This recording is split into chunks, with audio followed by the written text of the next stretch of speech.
There's actually multiple ways to set up and use surveys, and I'm going to show you both. But before we get started, I want to show you the automated way to actually be able to send a survey in an email.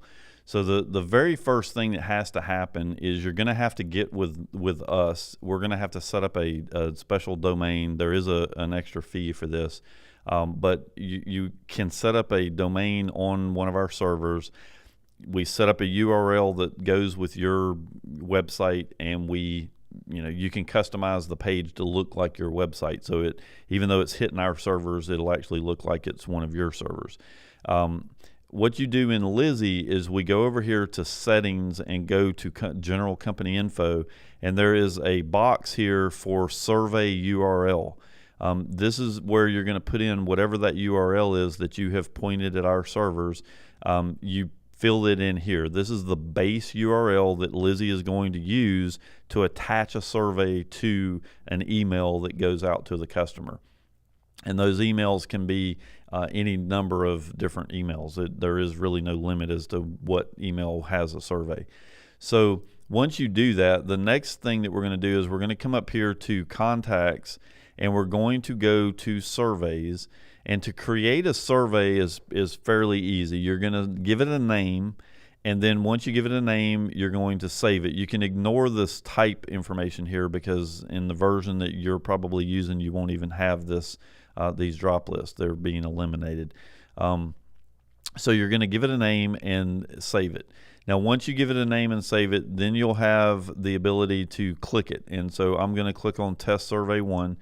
And so from here, you're going to add a new question and hit the plus sign, and it'll add it to your list. So let's just do that. We're going to say this is question 4, and we're going to click the plus sign, and now we have a question 4.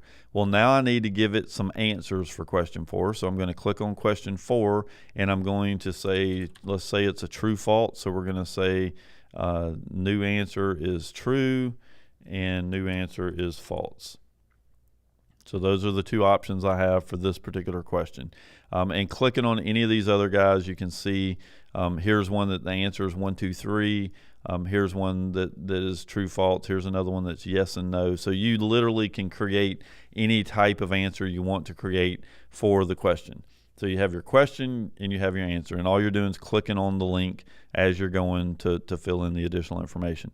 Now that is all there is to creating the survey. So once you have the survey done, the next question is, okay, well, how do I get the customer to take the survey? So one option is to actually go to contacts and have your sales reps or whoever it is that's supposed to be doing this to actually give the survey over the phone. At that point, they tell it to give a survey, they select the survey that they want to do, and they start asking the questions and answering them as they go. So that's one way to give a survey, and that's a manual way, and again, requires somebody to be on the phone talking to the customer. Now, another way to do this is to actually have the survey sent in an email to the customer.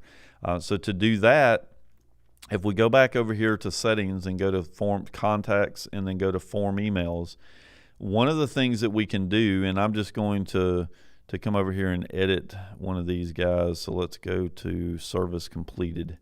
So when we create a new form email or edit a form email, we can attach a survey to that email, and all you do is select the service survey that you want to select. And now any email that goes out to that customer related to this particular form email will contain a URL at the bottom of the email that the customer can click to take the survey. So it gives you the ability to literally send a survey with any type of email that you want to send.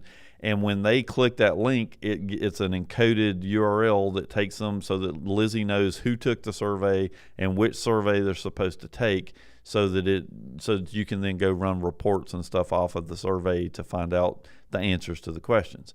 So again, there's two ways of doing it. It's fairly trivial to set up a survey and get it functioning, but that's pretty much all that there is to using the surveys.